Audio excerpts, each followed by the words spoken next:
Friends, कैसे आप लोग। तो एक नया टॉपिक स्टार्ट करें आपके लिए एम्पियर सर्किट लॉ। बहुत ही इंपॉर्टेंट टॉपिक आईआईटी और नीट के लिए, बहुत इंटरेस्टिंग, बहुत ही लॉजिकल। अगर पूरे का पूरे कॉन्सेप्ट को समझना है तो मेरे साथ बने रहिए। आपको अच्छे से बहुत इजी तरीके से समझा देंगे एम्पियर सर्किट लॉ होता क्या है।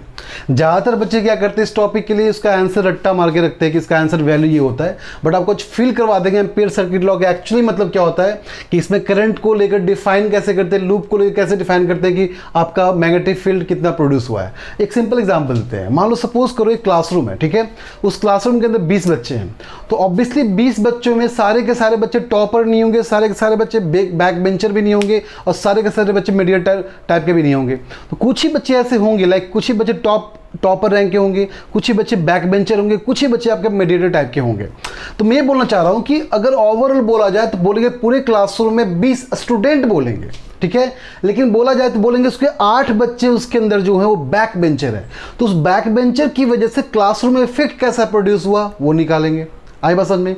या फिर 10 बच्चे जो टॉपर रहे होंगे उसकी वजह से इफेक्ट कितना प्रोड्यूस हुआ वो निकालेंगे, या फिर मीडिएटर बच्चे कितने उसकी वजह से कितना इफेक्ट प्रोड्यूस हुआ वो निकालेंगे। कहने का मतलब ये बहुत सारा वायर मान लो, ठीक है, बहुत सारा वायर है जिसमें करंट I1, मान लो यहाँ Y1 करंट है, मान लो यहाँ पे I2 करंट है, मान लो यहाँ पे I3 करंट है, मान लो यहाँ पे I4 करंट है, I5 करंट है, I6 करंट है, बहुत सारा करंट मान लो यहाँ पे लेके चल रहे हैं। सेम वे, बस रिलेट करना चीज़ों को छोड़ो लोग। देखो बहुत सारे, लाइक एक क्लासरूम में इतने सारे स्टूडेंट हैं, तो इस स्टूडेंट में हम जानना चाहते हैं, इस लाइक बंच ऑफ स्टूडेंट्स में जानना चाहते हैं कि बैक बेंचर की वजह से क्लासरूम का माहौल कैसा, एम्बियंस कैसा, ये जानना चाहते हैं।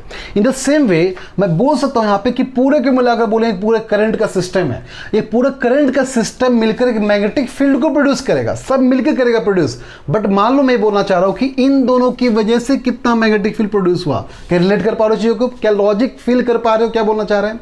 देखो इसको रट्टा मत मारो चीज़ों को, ज़्यादातर बच्चे इसको रट्टा मार के रखते हैं कि लूप बनाना स्टार्ट किए। लूप क्यों बना रहे हैं जानना बहुत जरूरी। हम जानना चाहते हैं कि इन दोनों की वजह से कितना मैग्नेटिक फील्ड प्रोड्यूस हुआ, इन दोनों की वजह से कितना मैग्नेटिक प्रोड्यूस हुआ, इन दोनों की वजह से कितना मैग्नेटिक फील्ड प्रोड्यूस हुआ। सेम वे दोबारा रिपीट कर रहे हैं कि 20 स्टूडेंट थे क्लासरूम में, बैक बेंचर की वजह से क्लासरूम का माहौल कैसा है, टॉपर्स की वजह से क्लासरूम का माहौल कैसा है वो जानना चाहते हैं। लेकिन ओवरऑल क्या बोलेंगे, पूरे क्लासरूम को बोलेंगे, एक सिस्टम को क्या बोलेंगे कि क्लासरूम के ही बच्चे हैं। कहने का मतलब ये पूरा करंट जो है सब मिलकर मैग्नेटिक फील्ड प्रोड्यूस करेगा, बट ये दोनों मिलकर कितना करेगा ये हमें निकालना है। तो ऑब्वियसली क्या करेंगे, सबको सेपरेट कर देते हैं, बैक बेंचर्स को अलग कर लेते हैं, टॉपर्स को अलग कर लेते हैं, मीडिएटर को अलग कर लेते हैं। यहां भी वही काम करते हैं। मान लो इस दोनों की वजह से हम जानना चाहते हैं ये दोनों मिलकर कितना मैग्नेटिक फील्ड प्रोड्यूस किया होगा, तो ये लूप के अंदर जो निकालना होता है इसको बोलते हैं एम्पियर सर्किट लॉ।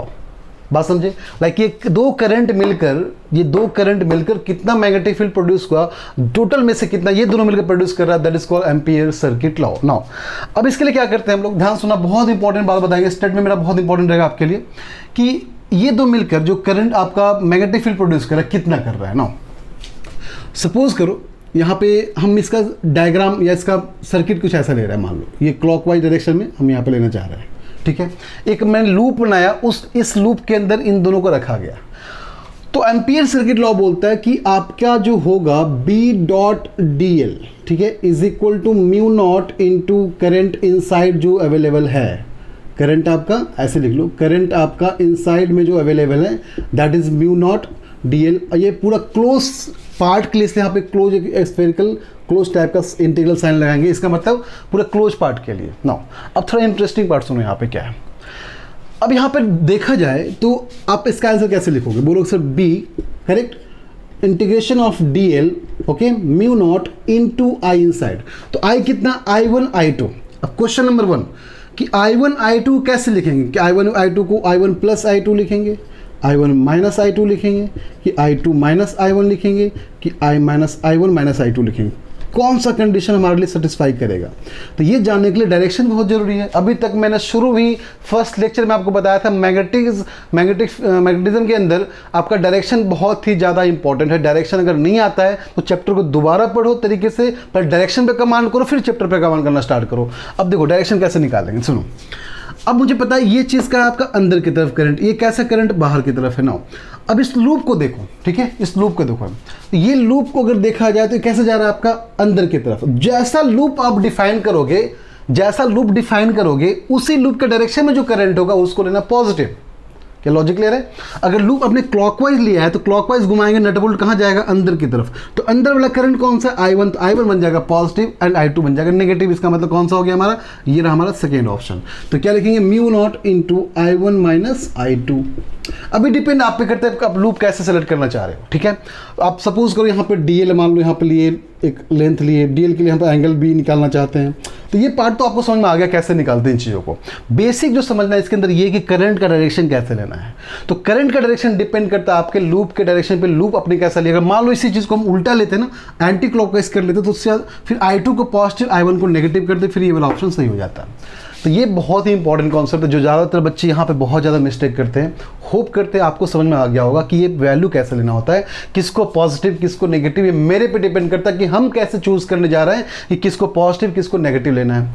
लाइक यहाँ पे हमने देखा लूप का जो डायरेक्शन रहेगा उसी डायरेक्शन को अगर नट बोल्ट की तरफ घुमाओगे तो आपका ये क्लॉकवाइज कहाँ जा रहा है? अंदर की तरफ। अंदर वाला डायरेक्शन करंट का हो गया पॉजिटिव, अब बाहर वाला ऑटोमेटिक बन गया हमारे लिए negative. Now next important part, अब ये DL तो छोटा पार्ट, ये हमारा DL था, अगर इसी को इंटीग्रेट करोगे पूरा का पूरा DL तो क्या बन जाएगा? एक सर्कमफ्रेंस बन जाएगा। तो सर्कमफ्रेंस कितना बोल दोगे? मान लो बोल देते B into 2πd that is equal to mu naught into I inside, ठीक है? तो B कितना आ गया आपका? Mu naught I inside I1 minus I2, I inside upon में 2πd। अब आप समझ गए होगे यहाँ पे कि इसका रिजल्ट ये क्यों आता है। I इनसाइड कितना लिखना है? I1 माइनस I2 को लिखना है। क्या लॉजिक क्लियर है? अच्छा, अब बात ध्यान दो यहाँ पे, सिंपल सा, जो करंट अंदर था, करंट अंदर था इसलिए आंसर आया। अगर मान लो करंट अंदर है ही नहीं, लाइक आपने लूप बनाया यहाँ पे, अंदर कोई भी करंट नहीं, तो क्या बोलोगे? यहाँ पे मैग्नेटिक फील्ड कितना प्रोड्यूस हो रहा है? 0। इन सब की वजह से मुझे पता पूरा मैग्नेटिक फील्ड प्रोड्यूस हो रहा है, बट इस एरिया में कितना प्रोड्यूस हो रहा है? तो 0। क्यों? अंदर कोई करंट ही यहाँ पे नहीं है। इस बात को समझ गए आप? अच्छा, तो मान लो एक लाइक सिलेंडर टाइप का ऐसा है, ठीक है? ये सिलेंडर आपका है, सिलेंडर के सरफेस पे करंट मूव कर रहा है, ये हॉलो है, मान लो सिलेंडर के सरफेस पे करंट मूव कर रहा है, बट ये हॉलो है, तो अंदर करंट तो है नहीं, तो क्या बोलोगे? मैग्नेटिक फील्ड कितना है? तो अंदर करंट है ही नहीं, तो अंदर करंट I इनसाइड कितना हो जाएगा आपका? I इनसाइड हो जाएगा 0, तो मैग्नेटिक फील्ड भी कितना हो जाएगा? फिर से 0 हो जाएगा। अच्छा, ये देखकर कुछ आपको याद आ रहा होगा कि आपको मैंने पढ़ाया था लास्ट क्लास में, सोलेनॉइड के पहले का जो टॉपिक था आपका, उसके अंदर पढ़ाया था मैंने आपको कि इसका वहाँ पर रिजल्ट आता था, सर्कुलर के लिए आता था mu naught equal to B equal to mu naught upon 4πd, अगर आपको याद होगा तो ये रिजल्ट लगभग एक टाइप का मैच कर रहा है, ठीक है? बट यहाँ पे हम एम्पियर सर्किट लॉ से डिफाइन करें, जिसका मतलब ये हुआ कि हम ये देखना चाहते हैं कि जो पूरे करंट थे सिस्टम में, सर्किट में पूरा करंट अवेलेबल है, तो उसमें कोई पर्टिकुलर लूप के अंदर कितना मैग्नेटिक फील्ड प्रोड्यूस हो रहा है, वो चीज़ यहाँ पे निकालने जा रहे हैं। तो होप करते हैं आपको ये लॉजिक समझ में आ गया होगा। 2 बातें और ध्यान देना कि अंदर करंट है ही तो निकाल पाएंगे, अंदर करंट कुछ भी नहीं है तो नहीं निकाल पाएंगे। लाइक सरफेस पे करंट है, लाइक इसी बात करें, सरफेस पे करंट है तो सरफेस पे करंट है, अंदर निकालने बोल दिया है तो अंदर कोई करंट होगा नहीं। एम्पियर सर्किट लॉ हमेशा एक लूप को डिफाइन करता है, उस लूप के अंदर प्रेजेंट करंट को डिफाइन करता है। तो एम्पियर सर्किट लॉ में अगर यहाँ पे मान लो इसकी बात करें, हॉलो रहेगा तो अंदर कोई भी करंट नहीं है, तो अंदर करंट नहीं, इसका मतलब मैग्नेटिक फील्ड का वैल्यू कितना डायरेक्टली हो जाएगा? आपका आंसर डायरेक्टली आपका 0 आ जाएगा। इस लॉजिक को समझ गए आप? नाउ अब अगर मान लो हम ऐसा एक क्वेश्चन आपको देना चाहते हैं, ठीक है, कि अब अंदर हॉलो नहीं है, ठीक है, अंदर आपका हॉलो पोर्शन नहीं है, लेकिन आपका करंट अंदर प्रोड्यूस कर रहा है, तो बताओ वहाँ पे आपका मैग्नेटिक फील्ड कितना होगा? लाइक सपोज करो ऐसे है, ये वायर है बहुत सारा, ऐसे मूव कर रहा है, एक सिलेंडर पोर्शन है, लाइक इस सिलेंडर का पोर्शन ऐसा है, ये रहा सिलेंडर, दिख रहा है, ये सिलेंडर है, तो अंदर भी बहुत सारे करंट यहाँ पे अवेलेबल हैं। तो अंदर जब करंट अवेलेबल है तो आपको निकालना है कि अब इसकी वजह से कितना मैग्नेटिक फील्ड प्रोड्यूस होगा। एक काम करते हैं, इसको टॉप व्यू निकालते हैं इसका। तो टॉप व्यू कैसा दिखेगा? क्या आपको ऐसा टॉप व्यू दिखेगा? ये पोर्शन क्लियर है? तो अंदर करंट यहाँ पे अवेलेबल यहाँ पे है, अब बताना कितना होगा। तो हम क्या करेंगे? करंट का डेंसिटी निकाल लेंगे। तो आपको पता होगा कि करंट डेंसिटी कैसे लिखते हैं? I equal to J cross J into A। ये आपको पता होगा, इलेक्ट्रिसिटी में आपको पढ़ाया गया है कि I इक्वल टू क्या होता है? J into A। अब इसका मतलब ये हुआ कि जो आपका करंट था, अब उसके करंट डेंसिटी इंटू एरिया लिखेंगे, बस इतना से रिप्लेस कर देना हम लोग को, और कुछ नहीं करना। एरिया मतलब क्या हुआ? तो एरिया मतलब इसका एरिया कितना? पाई आर स्क्वायर, इसका कितना? पाई आर स्क्वायर, डिपेंड करता है, बस आर इसका वैल्यू करेगा तो आर वैल्यू करेगा, वैल्यू वहाँ पुट कर देना, और कुछ नहीं करना है। क्लियर है? अच्छा, तो बताओ कितना हो जाएगा टोटल मिलाकर? तो इसके लिए कितना, मान लो 2R है, ये मान लो R है, तो कितना बोलोगे? Mu naught into j dot A, ये कितना? पाई इंटू 2R का स्क्वायर अपॉन में 2π2R। ठीक है, नाउ इसके लिए कितना? तो इसके लिए बोलोगे mu naught into j dot pi into r का square into 2 pi into r. Clear है? अब दोनों का डायरेक्शन, अब लूप अगर मान लो दोनों का हम सेम ऐसे ही करंट पे ले रहे हैं, तो दोनों का डायरेक्शन कैसा है, उसी के डायरेक्शन में। ये भी देखो, लूप का डायरेक्शन अंदर की तरफ, करंट का डायरेक्शन भी अंदर की तरफ, मतलब दोनों क्या लेंगे, पॉजिटिव। तो अब क्या करेंगे, दोनों यहाँ पे, दोनों को यहाँ पे ऐड कर देंगे, ये बन गया टोटल मैग्नेटिक फील्ड का आंसर। तो ये निकालना आपके लिए बहुत ही आसान हो जाता है। कब? जब आपको पता हो करंट डेंसिटी निकालना, उसके बाद। तो आप बस को याद करना आपको कि I equal to j into a, इसको बस डिफाइन करना। बाकी आपके लिए सिंपलेस्ट आंसर यहाँ पे सामने रखा हुआ है, ये समझना हमारे लिए बहुत ही सिंपलेस्ट पार्ट हो गया। नाउ कुछ क्वेश्चन आपके कैविटी के ऊपर आते हैं। कैविटी कहने का मतलब ऐसा क्वेश्चन होगा जो आपका, इनफैक्ट ये क्वेश्चन जो बताने जा रहे हैं आपका IIT नीट टाइप के क्वेश्चन है, जो एग्जैक्टली ऐसे ही क्वेश्चन टाइप्स आपके एग्जाम में आएंगे। लाइक सपोज करो कि एक सर्कुलर आपका पोर्शन है जिसके अंदर एक कैविटी किया गया है, ऐसे काट के निकाल दिया गया है, ठीक है। अब मान लो ये एग्जैक्टली सेंटर पे, मान लो सेंटर तक आया, मान लो सेंटर पे आया, इसका रेडियस है 2r, ठीक है। और ये रेडियस, इसका डायमीटर कितना 2r हो गया। ये सेंटर पे मान लो ऐसा है, या फिर लो सही कर देते हैं इसको हम, ठीक है ना। तो ये इसका रेडियस कितना हो जाएगा आपका, इसका रेडियस हो जाएगा r। ओके तो ये कैविटी है। कैविटी मतलब खाली करके निकाला हुआ पोर्शन, मतलब आपका जो एक्चुअली आपका जो डायग्राम दिखा कुछ ऐसा, यहाँ से लेकर ऐसे, ठीक है, फिर कट के यहाँ पे ऐसे है। इमेजिन फील कर पा रहे इस चीज़ को, ये ऐसे कट के यहाँ पे रखा हुआ है। तो आपको निकालना है यहाँ पे करंट, यहाँ पे करंट डायरेक्शन आपका ऐसे, ये सब करंट का डायरेक्शन है। तो आपको निकालना है कि इसकी वजह से मैग्नेटिक फील्ड कितना प्रोड्यूस होगा इस सेंटर से 8r के डिस्टेंस पे। 8r के डिस्टेंस पे यहाँ पे कितना मैग्नेटिक फील्ड प्रोड्यूस होगा आपको बताना है। चलो तो बहुत सिंपल सा पार्ट है। क्या करना है ऐसे क्वेश्चन में, हम ये मान के चलेंगे कि यहाँ पे कुछ पहले था, तो जब था तो प्लस जे, और जब करंट डेंसिटी है तो प्लस जे, नहीं है तो माइनस जे। लॉजिक ले रहे, फिर दोनों क्या कर देंगे, माइनस कर देंगे। लॉन्ग सिंपल सा पार्ट है यहाँ पे। देखो तो बता पहले वाले के लिए, ठीक है, पहले वाले के लिए बी कितना बोलोगे, तो बी हो जाएगा म्यू नॉट इंटू आई। आई क्या होता है, जे cross A, J dot A. ए कितना, ए इसके लिए कितना हो जाएगा, पाई आर स्क्वायर। पाई आर कितना है इसका 2r, तो पाई 2r का whole square upon 2 pi D, और डी कितना है 2r। डी कितना आपका 2r। ये आपका आ गया बी। किसके लिए, जब इसको मान के चलेंगे कि यहाँ प्लस जे के लिए, for plus j. For plus j का मतलब इसका डायग्राम बनाते हैं, प्लस जे का मतलब ये रहा, ठीक है, ये पोर्शन रहा। अच्छा माइनस जे के लिए क्या बोलोगे, माइनस जे का छोटा सा पोर्शन, ये वाला पोर्शन। ये दोनों निकाल कर इसको इससे माइनस कर दो, आपका फाइनल आंसर आ जाएगा। चलो अच्छा 2r नहीं सॉरी, ये कितना डिस्टेंस है 8r इंटू 2 पाई डी, कितना आपका 8r। ये आपका आंसर यहाँ पे इसके लिए, किसके लिए, बड़े वाले आपका जो स्फेरिकल पार्ट दिख रहा है, बड़े वाले के लिए हमारा आंसर आ गया ना। अब छोटे वाले के लिए माइनस जे के लिए क्या बोलोगे, इसके लिए बोलोगे mu naught B is equal to mu naught into, ठीक है, आई क्या होता है जे इंटू ए, तो जे इंटू ए कितना है इसका, पाई आर स्क्वायर, बिकॉज इसका रेडियस आर ही चल रहा है ना, अपॉन में 2 पाई डी। और डी कितना होगा, मान लो यहाँ से यहाँ तक 8r था, तो यहाँ से यहाँ तक कितना होगा 7r इंटू 7r। तो ये जो वैल्यू आपका आ चुका है, ठीक है। अब सिंपल क्या करना है, इसको इक्वेशन 1 को 2 से, this equation 1, this equation 2, equation 1 को इक्वेशन 2 से माइनस कर दो, आपका सिंपल सा आंसर आ गया। तो कहने का मतलब कैविटी क्वेश्चन जब भी आएगा तो क्या करना है ऐसे क्वेश्चन में, मान लो ये कैविटी आपका बना दिया यहाँ पे, तो बोलेगा बताओ कि यहाँ पे करंट डेंसिटी की वजह से, करंट की वजह से कितना मैग्नेटिक प्रोड्यूस करेगा। तो सिंपल से क्या करना है, पहले मान के चलेंगे यहाँ पे है, यहाँ पे करंट डेंसिटी यहाँ पे है, फिर मान के चलेंगे नहीं है, मतलब एक बार प्लस जे लेके चलेंगे, एक बार प्लस जे लेके चलेंगे और माइनस जे लेके चलेंगे। अगर आपको याद होगा तो हमने जब सेंटर मास निकाला था तो वहाँ प्लस सिग्मा माइनस सिग्मा लेकर चलते हैं, एक्जैक्टली सेम तरीके से निकालते हैं। मतलब एक बार मास है एक बार मास नहीं है, ठीक है। द सेम एक बार करंट डेंसिटी है एक बार करंट डेंसिटी नहीं है। अब बाकी बी का आपको वैल्यू पता ही कितना होता है, बी आपका बी इक्वल टू कितना हो जाएगा आपका mu naught I upon I inside upon 2 pi D. बस वैल्यू पुट करना है, आंसर निकालना है। जब था तो पूरा एक आपका एक सरफेस दिख रहा है हम लोग को, तो पूरा सरफेस दिख रहा है, उसकी वजह से ये क्वेश्चन आया। और जब नहीं था तो इसके लिए निकाल दिए, तो इसके लिए ये क्वेश्चन आया। दोनों को माइनस कर देंगे तो ऑब्वियसली ये पोर्शन कट के हट जाएगा, ये कट के बाहर निकल जाएगा, बच्चे का इतना ही पोर्शन, तो इतने पोर्शन का हमारा आंसर आ जाएगा। क्या लॉजिक क्लियर है? तो बहुत सिंपल सा पार्ट है ऐसे क्वेश्चंस करने के लिए। इनफैक्ट एम्पियर सर्किट लॉ में बेसिकली आप देखो करंट डेंसिटी पे ही क्वेश्चन ज़्यादातर रहते हैं जो आपको आईआईटी नीट फेस करने को मिलेगा। कुछ नहीं करना है, बहुत सिंपल सा पोर्शन बता रहा है क्या करना है उसके लिए। B equal to mu naught I inside upon 2 pi D, यही फॉर्मूला दिमाग में रखो हमेशा के लिए, आंसर ऑटोमेटिक आपका आएगा, कोई रोकने वाला आपको नहीं है। तो लास्ट क्वेश्चन कर लेते हैं आज के लिए हम लोग और समझते हैं चीज़ों को कैसे होता है ना।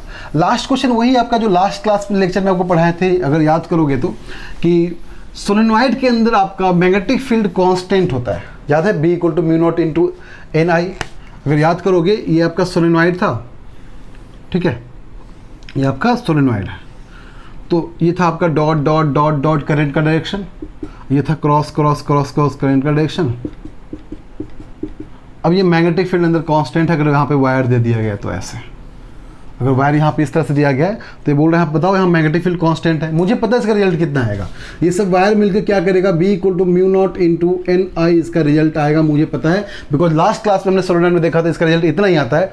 बट आपको एम्पियर सर्किट लॉ से प्रूफ करना है, इसका आंसर ये होगा। तो मैंने क्या बोला, बहुत सारा वायर तो है, पर हम कौन सा वायर लेंगे, किसी अपनी मर्जी से एक लूप को चूज़ करेंगे। तो मान लो हमने इस लूप को ऐसे चूज़ किया, ये हमारा लूप चूज़ किया गया, इसका नाम कर लो ABCD, ABC एंड D, कोई दिक्कत।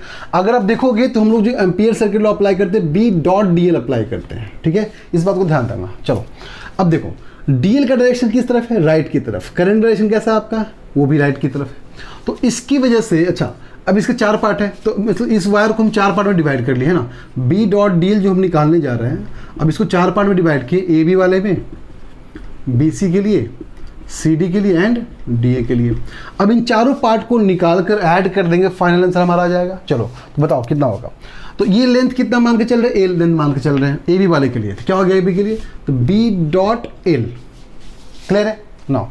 अच्छा ये क्या आपका परपेंडिकुलर, जब परपेंडिकुलर है, जब फिर समझ लो ऐसा लूप के बाहर चला गया है, तो लूप के बाहर चला क्या होगा, इनसाइड तो है नहीं, क्या हो जाएगा 0, इसके लिए कितना हो जाएगा 0। ये भी कैसा बाहर, क्या हो जाएगा 0, या फिर परपेंडिकुलर बोल लो इसको, एक ही बात हुआ 0। और DA भी कैसा होगा, बाहर या परपेंडिकुलर, क्या हो जाएगा 0। ओके, तो इन चारों की वजह से निकल गया हमारा, सिर्फ एक की वजह से आ रहा है B.L, क्या होता है μ0 × I इनसाइड, यही बोलते हैं ना, μ0 × I इनसाइड। ना ध्यान सुनना, तो I यहाँ पे बहुत सारे करंट के यहाँ पे लाइक बना हुआ था, हमारा एक सर्किट बना हुआ था ऐसे करंट का, बहुत सारा वायर यहाँ पे है। तो बताओ यहाँ पे μ0, हमें पता है μ0 × I होगा, करेक्ट, μ0 × I तो होना ही होना, ये तो पक्का है ना। तो ये L लेंथ, यहाँ पे कितने वायर्स हैं, N को क्या बोलते हैं, total turns per unit length, per unit length यही बोलते हैं ना। तो टोटल टर्न्स कितना है, N × L, अगर आपका पर यूनिट लेंथ का टर्न N मान के, स्मॉल n मान के चल रहे हैं, तो टोटल टर्न क्या होगा N × L, बिकॉज इसके अंदर आपका वायर है, तो इस लूप में कितने वायर मुझे नहीं पता, मान लो इसके अंदर N × L वायर है, तो क्या बोलेंगे N × L। अगर सॉल्व करोगे तो L से L गॉट कैंसिल, क्या आएगा B = μ0 × Ni। इसका मतलब हमने यहाँ पे सोलेनॉइड को प्रूफ कर दिया, किसके थ्रू, एम्पियर सर्किट लॉ के थ्रू। बस इतना ही ध्यान रखना है इस टॉपिक को समझने के लिए कि पूरे सर्किट में जितने भी करंट होंगे सब मिलकर मैग्नेटिक फील्ड प्रोड्यूस तो करेंगे, बट जो रिस्पॉन्सिबल है, जिसको आप क्लोज लूप के अंदर लेकर चल रहे हो, वो कितना फील्ड प्रोड्यूस कर रहा है, वो चीज़ निकालना हम लोगों को। लाइक B जो वैल्यू आपका है, वो B आपको सब सारे करंट के लिए है, जो DL लेंथ में जो आप सेलेक्ट किया आपने, उसकी वजह से कितना B प्रोड्यूस हुआ, वो निकालते हैं एम्पियर सर्किट लॉ में। अगर उसके अंदर लूप के अंदर करंट है तो आपको निकाल के आंसर देगा μ0 इनसाइड अपॉन 2πd, अगर नहीं तो डायरेक्टली आंसर 0 बोलना है। लाइक आपको एग्जांपल दिए थे, अगर ये हॉलो रहेगा तो अंदर कोई भी करंट नहीं, डायरेक्टली आंसर 0। अगर हॉलो नहीं है तो क्या करना, हम लोग को दोनों का अलग अलग करके निकालेंगे और निकाल के टोटल को ऐड कर लेंगे। अब डायरेक्शन कैसे पता करेंगे करंट का, तो खुद से लूप का डायरेक्शन लो, क्लॉकवाइज डायरेक्शन लो खुद से। अब देखो क्लॉकवाइज डायरेक्शन कहाँ जा रहा है, अंदर, तो अंदर वाला जो करंट होगा उसको पॉजिटिव, बाहर वाला करंट जो होगा उसको नेगेटिव। अब बहुत ही सिंपल तरीका था, आपको समझा दिए हम ये कैसे एम्पियर सर्किट लॉ को यूज़ करते हैं, कैसे क्वेश्चन से यहाँ वेरी करेंगे। कैविटी टाइप क्वेश्चन तो लास्ट आपको बताते बहुत ही इंपॉर्टेंट क्वेश्चन था, उसको थोड़ा अच्छे से प्रैक्टिस करना। तो होप करते हैं आपको लॉजिक अच्छे समझ में आ गया होगा एम्पियर सर्किट लॉ। और मिलते फिर नेक्स्ट लेक्चर में, जो जहाँ पर हम टोराइड और force equal to KV cross B के बारे में क्वेश्चन एक्सप्लेन करेंगे। पहले टोराइड का कॉन्सेप्ट लॉजिक एक्सप्लेन करेंगे, फिर उसके ऊपर क्वेश्चन प्रैक्टिस करेंगे, फिर आपका फोर्स एक्सप्लेन करेंगे कि चार्ज को जब मूव करवाया जाएगा तो फोर्स कितना प्रोड्यूस करेगा, वो निकालना सीखेंगे। जो मोस्ट इंपॉर्टेंट टॉपिक आपका वही है जिससे हमेशा क्वेश्चन IIT में और नीट में आता है। तो नेक्स्ट लेक्चर में मिलते हैं और चीज़ों को कंटिन्यू करते हैं। होप करते हैं आपको लेक्चर पसंद आया होगा। अगर अच्छा लगा तो लाइक कीजिए, सब्सक्राइब कीजिए, कमेंट कीजिए। Thank you so much.